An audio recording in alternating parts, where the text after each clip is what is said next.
G7-2 பார்க்கலாங்க. அப்புறம் நம்ம டைம் இருக்கும்போது பொது அறிவு வினாவிடைகள் கண்டினியூ பண்ணலாம். பார்க்கலாம். அனைவருக்கும் வணக்கம். என் பெயர் நேயா. இன்று நம் தலைப்பு மக்கள் தங்கள் ஸ்மார்ட் போன்கள் மற்றும் கணினியை நம்பிதான் இருக்கிறாங்களா இல்லையா பற்றி பேச போகிறோம். முதலாக கல்வி பற்றி பேச வராங்க சஸ்மிதா. அனைவருக்கும் வணக்கம். என் பேர் சஸ்மிதா. நான் இங்கு கணினி மற்றும் மொபைல்களை தான் நம்பி மக்கள் வாழ்கிறார்களும் அவர் கல்வியில் எவ்வளோ முக்கியமானது என்பதை பற்றி பேச வந்திருக்கேன். தலைவரே, நீங்கள் ஒரு கணினி போல எல்லாவற்றையும் உள்வாங்கி ஆராய்ந்து ஒரு நியாயமான முடிவை எடுப்பீர்கள் என்று நான் நம்புகிறேன்.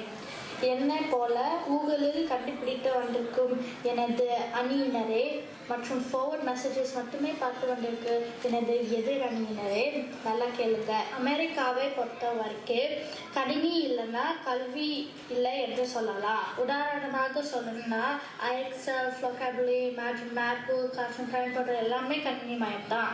ஏன் இப்போ ஸ்டாட் எக்ஸாம் கூட டிஜிட்டல் ஆகிட்டு. என்னை நம்ம ஸ்கூலுக்கு அனுப்பிவிட்டு எனது அட்டெண்டன்ஸ் எந்த கிளாஸில் இருக்கேன் எல்லாமே அவங்க வீட்டில் இருந்து கையில் உள்ள மொபைல்கள் இருந்தே தெரியும். எனது டெஸ்ட்டில் நான் என்ன மார்க் வாங்கியிருக்கேன் என்பதை எனக்கு முன்னாடியே என் அம்மாவுக்கு தெரியும். கோவிட் காலத்து உலகமே வீட்டு மூடி இருக்கும் போது குழந்தைகள்லாம் எப்படி பள்ளிக்கு போனாங்க? கணினி மற்றும் மொபைல்களை வச்சுதான் படித்தாங்க. அதனால் படிப்பும் கேடவில்லை, வருடமும் வீணாகவில்லை. நம்ம கையில் மொபைல்கள் இருந்தால் நம்ம எந்த நாட்டிலிருந்து சிறப்பு பாடங்கள் கற்றுக்கொள்ளலாம். நான் கூட அபாக்கஸ் கிளாஸ் மற்றும் டிராயிங் கிளாஸ் ஆன்லைனில் இந்தியாவிலிருந்து கற்றுக்கொண்டிருந்தேன். இன்னும் நான் நிறைய விஷயங்கள் இங்கே சொல்லலாம், ஆனால் நேரம் இல்லாதனால கணினி மற்றும் மொபைல்களை வாழ்விலிருந்து நம்ம பிரிக்கவே முடியாது என்று உறுதியாக சொல்லி என் உரையை முடிக்கிறேன். நன்றி, வணக்கம். சஸ்மிதா அருமையாக கல்வியின் நன்மைகள் பற்றி பேசுனாங்க. அடுத்தது இதை மறுத்து பேச வராங்க ஜிஃபன். அவருக்கு என்ன சொல்லணும் என்று பார்க்கலாம். வணக்கம், என் பேர் ஜிஃபன். நான் ஏன் டெக்னாலஜியும் கேலட்ஸும் இல்லாமல் படிக்கிறதும் அவங்களுக்கு பெட்டர்னு பேச போகிறேன். முதலாவது, உங்களுக்கு ஆசிரியருக்கும் மாணவருக்கும் ஒன்றுக்குள்ள பெட்டர் கனெக்ஷன் இருக்கும். அதனால அவங்களுக்கு எங்கே ஸ்டடி பண்ணுறீங்களோ அவங்கெல்லாம் ஹெல்ப்லாம் பண்ணி உங்களுக்கு better connection and better understanding of topic வரும். ரெண்டாவது உங்களுக்கு நீங்கள் மற்றவங்க கூட வேலை செய்யும்போது உங்களுக்கு சோஷியல் ஸ்கில்ஸ் தான் வரும். அதனால் நீங்கள் மற்றவங்க கூட எப்படி ஒர்க் பண்ணலாம் அதெல்லாம் அவங்களுக்கு புரிஞ்சு வச்சுப்பீங்க. அப்படி அதனால் நிறைய ஸ்கில்ஸ் தான் நீங்கள் கற்றுப்பீங்க. மூன்றாவது நீங்கள் ஏதாச்சும் நோட்ஸ் எடுக்கிறீங்கன்னா ஆசிரியர் பாடம் எடுத்துகிட்டு முன்னாடி நீங்கள் ஸ்க்ரீன்ஷாட் பண்ணுறது இல்லாட்டி நீங்கள் ஒரு ஃபோட்டோ எடுத்து வச்சுருக்கிறத நீங்களே கையால் எழுதி எடுத்தால் உங்களுக்கு மனசில் லைக் புரிஞ்சு வச்சுப்பீங்க. அதில் எப்படி எல்லாருமே வேலை செய்யுதுன்னு அவங்களுக்கு புரிஞ்சு வச்சுப்பீங்க. கடைசியாக நீங்கள் ஏதாச்சும் புத்தகம்லாம் படிக்கிறீங்கன்னா நீங்கள் ஆன்லைனில் படிச்சிங்கன்னா நீங்கள் ஏதாச்சும் தேவைன்னா நீங்கள் ஏதாச்சும் டேப்லெட்லேருந்து மாட்டிகிட்ருவீங்க. மாற்றி ஏதாச்சும் யூடியூப் இல்லாட்டி ஷாப்பிங் அமேசான் எல்லாமே நிறைய பார்க்க ஆரம்பிச்சிருவீங்க. நீங்கள் புத்தகம் கையில் வச்சுருக்க புத்தகம் வச்சு படிச்சிங்கன்னா நீங்கள் எங்கேயாச்சும் கஷ்டம் போய் உட்காந்து நீங்கள் 1 ஹவருக்கு நீங்கள் கான்சென்ட்ரேட் பண்ணி படிச்சுக்கலாம் ஃபுல்லாக, எந்த டிஸ்ட்ராக்ஷன்ஸ் இல்லாமல். அதனால தான் நான் நினைக்கிறேன் நீங்கள் டெக்னாலஜியும் கேஜெட்ஸ் இல்லாமல் படிக்கிறது தான் உங்களுக்கு ஓவராலாக பெட்டராக இருக்கும். அண்ட் உங்களுக்கு overall understanding of topic and more யூஸ்ஃபுல்லாக இருக்கும் லைஃப்பில். இப்போ மருத்துவம் பற்றி தமிழினி என்ன சொல்லுறாங்கன்னு பார்ப்போம். வணக்கம், நான் தமிழினி. நான் இன்று மக்கள் மருத்துவத்துக்கு தங்கள் ஸ்மார்ட் போன் மற்றும் கணினியை எப்படி நம்பிட்டிருக்கிறார்கள் பேச போறேன். அடிப்படையான விஷயம், ஒரு மருத்துவ கிட்ட செக்கப் போகிறதுக்கு அப்பாயின்மெண்ட் புக் பண்ணணும்னா கால் கடுக்க வரிசை நிற்கணும். ஆனால் இப்போ ஒரு ஃபோன் கால் போட்டால் போதும், எளிதாக அப்பாயின்மெண்ட் புக் பண்ணலாம். அது மட்டுமா, ஒரு மனிதனோட பிறப்பிலிருந்து கணினியோட முக்கியத்துவம் ஆரம்பிக்குது. குழந்தையோட எடை, உயரம், எல்லா விஷயம் உங்கள் எங்க பதிவு பண்ணுவீங்க? கணினியை தானே. 20 வயசுல கூட குழந்தை என்ன தடுப்பூசி போட்டீங்க எப்படி பார்ப்பீங்க? அடுத்த பற்றி இந்த வருஷம் எப்படி பதிவு பண்ணுவீங்க? உடம்புக்கு வெளியே இருக்கிறது உங்களுக்கு தெரியும். உடம்புக்கு உள்ள இருக்கிற நோயை எப்படி கணினி இல்லாம சரி பண்றது?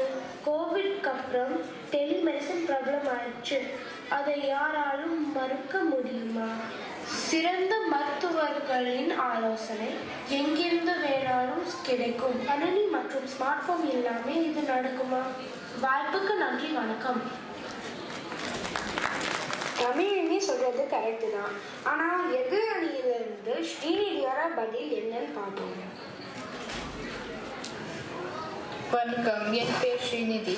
நான் மருத்துவத்தில் செல்போன்கள் எவ்வாறு பாதிக்கின்றன என்ற தலைப்பில் பேச உள்ளேன். நோயாளிகளுக்கும் மருத்துவர்களுக்கும் நேரடி தொடர்பை செல்போன்கள் குறைத்துள்ளன. நோயாளிகளின் செலவை செல்போன்கள் அதிகரித்துள்ளன. மருத்துவர்கள் தொழில்நுட்பத்தை நம்பி கவனம் இல்லாத மருத்துவத்தை செய்கிறார்கள்.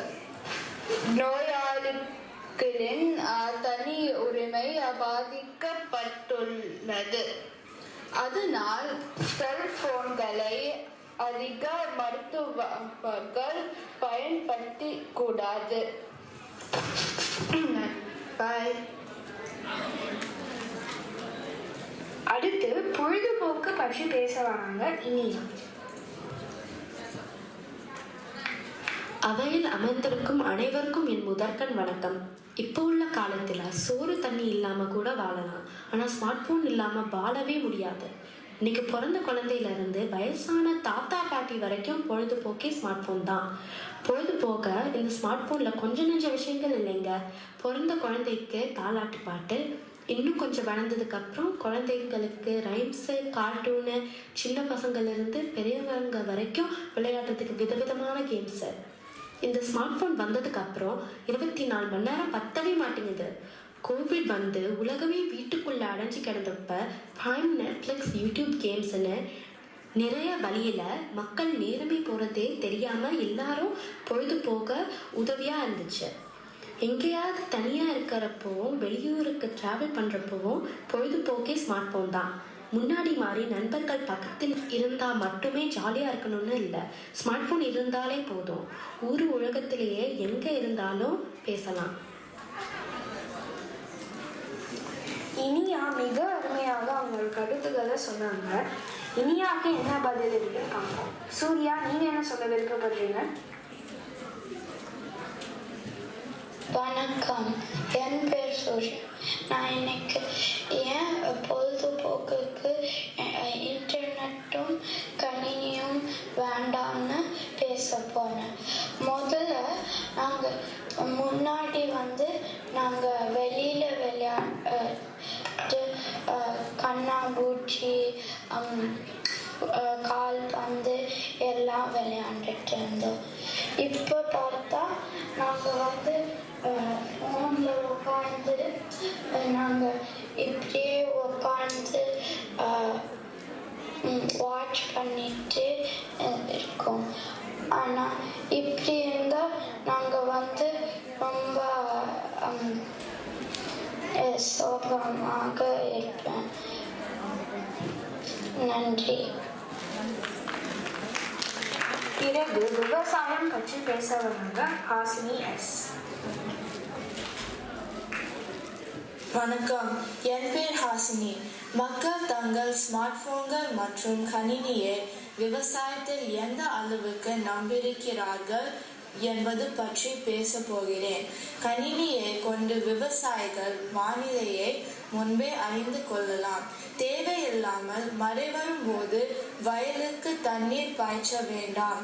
கணினி பார்வை, ரோபாட்டிக்ஸ் மற்றும் இயந்திர கற்றல் ஆகியவற்றை செயல்படுத்துவதன் மூலம் விவசாயிகள் பயிர்களுக்கிடையே உள்ள கலையை கண்காணிக்கவும் பூச்சிக்கொல்லி தெளிக்கவும் உதவுகிறது. ட்ரோன்கள் கொண்டு மருந்து தெளிக்கலாம் அல்லது பயிர் பூச்சிகளை கண்காணிக்கலாம். இன்று AI பயன்படுத்துவதால் பயிர் நோய்களை எளிதாக கண்டு அறியலாம், பயிர் உற்பத்தியை மேம்படுத்தலாம். AI பயன்படுத்துவதால் மண்ணில் ஏற்படக்கூடிய குறைபாடுகளையும் மற்றும் ஊட்டச்சத்து குறைபாடுகளையும் எளிதில் கண்டு கொள்ளலாம்.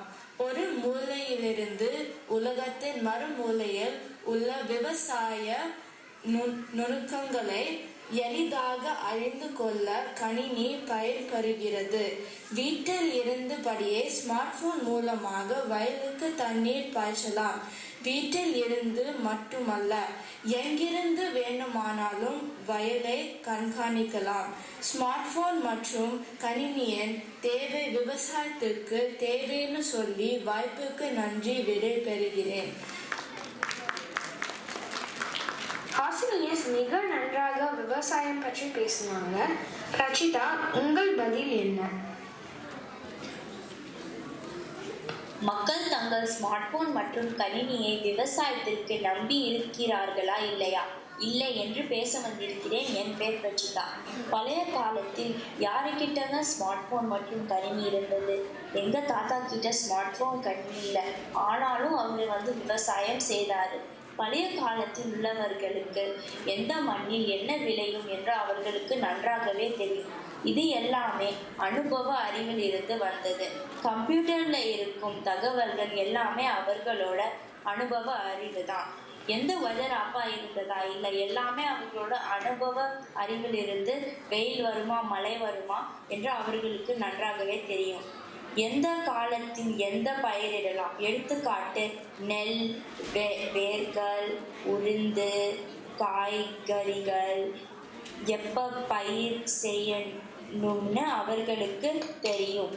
மழை இல்லாத நேரத்தில் எந்த பயிரிடலாம், மழை இருக்கும் நேரத்தில் என்ன பயிரிடலாம் அவர்களுக்கு நல்லாவே தெரியும். ஆகவே மக்கள் தங்கள் ஸ்மார்ட் போன் மற்றும் கணினியை விவசாயத்துக்கு நம்ப மாட்டார்கள். ஏனால் எல்லாரும் அவர்களோட அனுபவ அறிவில் தான் எல்லாமே அவர்கள் செய்வார்கள். நன்றி. இப்போது தொழில் பற்றி பேச வராங்க விக்ருதி. வணக்கம், என் பேர் விக்ருதி. இப்போ நான் ஸ்மார்ட் போன்கள் மற்றும் கணினிகள் வேலைக்கு எவ்வளோ முக்கியமானது பற்றி பேச போறேன். இப்போ இருக்கிற உலகத்துல எல்லாரும் ஒரே ஆஃபீஸில் வேலை செய்யறதில்லை. இந்த மாதிரி சமயத்துல நாம தகவல் பரிமாறத்துக்கும் பேசிக்கவும் கணினி மற்றும் ஸ்மார்ட் போன்கள் தேவை. உங்களுக்கு உடம்பு சரியில்லைன்னா கூட கணினி மற்றும் ஸ்மார்ட் போன்கள் வச்சு வீட்டில் வேலை செய்யலாம். உதாரணத்துக்கு கோவிட் டைம்ஸ் வந்தபோது எல்லாரும் வீட்டிலேருந்து வேலை செஞ்சாங்க. கணினி மற்றும் ஸ்மார்ட் போன்கள் இல்லாமல் ஐடி ஜாப்ஸ் இருக்காது. இங்கே வந்திருக்க மெஜாரிட்டி பெற்றோர்கள் ஐடியில் தானே வேலை செய்யுங்க. எனக்கு புரியுதா?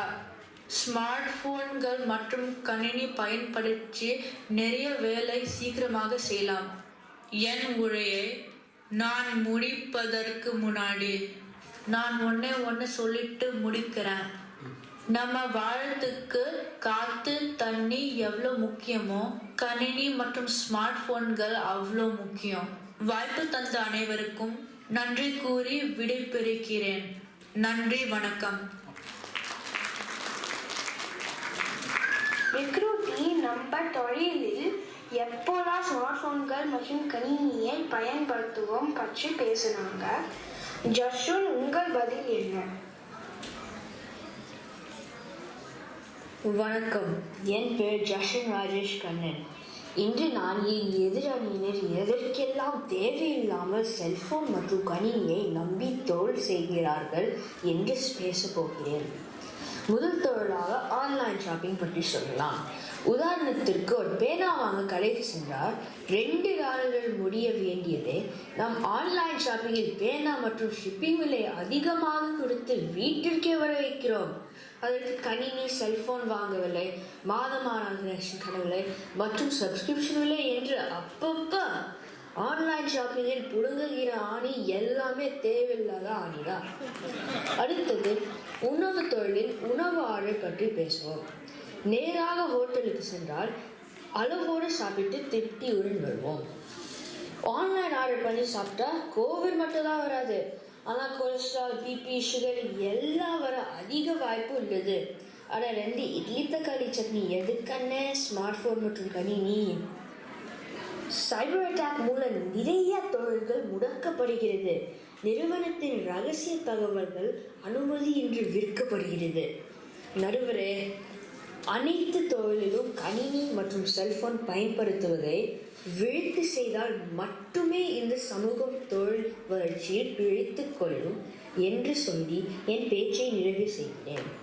எனக்கு வாய்ப்பு அளித்த அனைவருக்கும் மிக்க நன்றி. தமிழ் வாழ்க.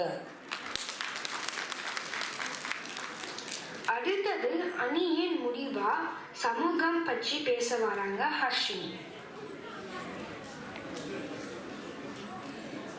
வணக்கம், என் பேர் ஹர்ஷினி. நான் இன்னைக்கு நம்ம சமூகத்தில் கணினி மற்றும் ஸ்மார்ட் போன்களின் பயன்கள் அதிகமாக இருக்கிறது என்று பேச போகிறேன்.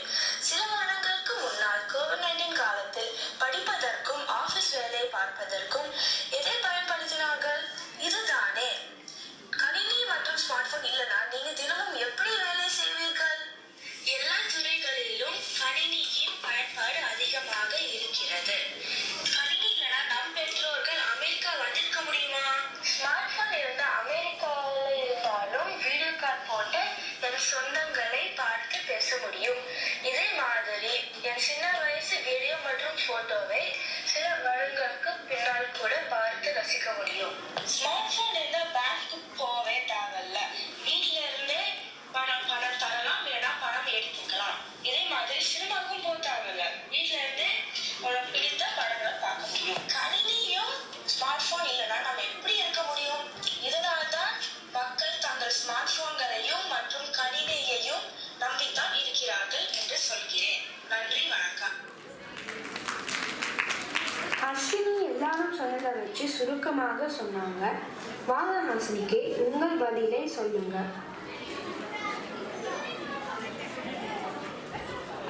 என் பேர் ஹாசினி. மக்கள் ஸ்மார்ட் போன்ஸ் மற்றும் கணினிகள் நம்பி இல்லை என்று நான் பேச போகிறேன். கையில் வச்சிருக்கிற ஃபோன் ஓரமாக வச்சா எவ்வளோ விஷயங்கள் நடக்கும். குடும்பத்தோட டைம் ஸ்பெண்ட் பண்ணலாம், நண்பர்கள் கூட விளையாடலாம், சமுதாயத்தில் எல்லோருடன் பழகி நிறைய அனுபவங்கள் கிடைக்குது. தனியாக இருந்து மன அழுத்தத்துக்கு ஆளாக வேண்டாம். ஃபோன் மற்றும் கணினிகள் இல்லாத காலத்திலேயே பல விஞ்ஞானிகள் மற்றும் அறிஞர்கள் நிறைய சாதனைகள் கண்ட உலகம் இது. அதனால் இதையெல்லாம் நம்பிதான் மக்கள் இருக்கணும்னு சொல்ல முடியாது. இதை மட்டும் நம்பி இருந்தால் மக்களோட அறிவு ஒரு சின்ன வட்டத்துக்குள் சுருங்கிவிடும். முக்கியமாக குழந்தைகள் மற்றும் இளைஞர்கள் கையில் ஸ்மார்ட் போன்ஸ் இல்லாமல் இருப்பது ஒரு நல்ல சமுதாயத்துக்கு வழிவகுக்கும்.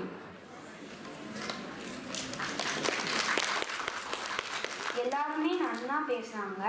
இப்போது நம்மளோட தீர்ப்புக்கு வரலாம். என் தீர்ப்பு என்னன்னா, நம்ம இருக்கிற காலகட்டத்தில் கணினிகள் மிகவும் தேவைதான். இது இல்லாமல் நம்ம வாழ்க்கையை நல்லா வாழ முடியாது. அதனால நான் என்ன சொல்ல வரேன்னா, நம்ம இருக்கிற சமூகத்தில் இந்த உலகம் இவால்வ் ஆகிட்டே இருக்குது. அதுக்காக நம்மளும் அடாப்ட் பண்ணிக்கணும். ஸோ ஸ்மார்ட் போன்கள், கணினிகள் மிகவும் தேவைதான் நம்ம இருக்கிற காலகட்டத்தில். ஆனால் நிறைய பேர் முற்காலத்தில் ஸ்மார்ட் ஃபோன்கள் மற்றும் கணினியை நம்பி இல்லை. ஏன்னா அது அப்போது எக்ஸிஸ்ட் ஆகலை. அதனால் நம்மளோட தீர்ப்பு என்னென்னா, நம்ம எல்லாருமே இந்த கணினிகள் மற்றும் ஸ்மார்ட் ஃபோன்கள் நம்பி தான் இருக்கிறோம். இது ஏன்னா நம்ம இருக்கிற டைம் பீரியட்னால. நன்றி, வணக்கம்.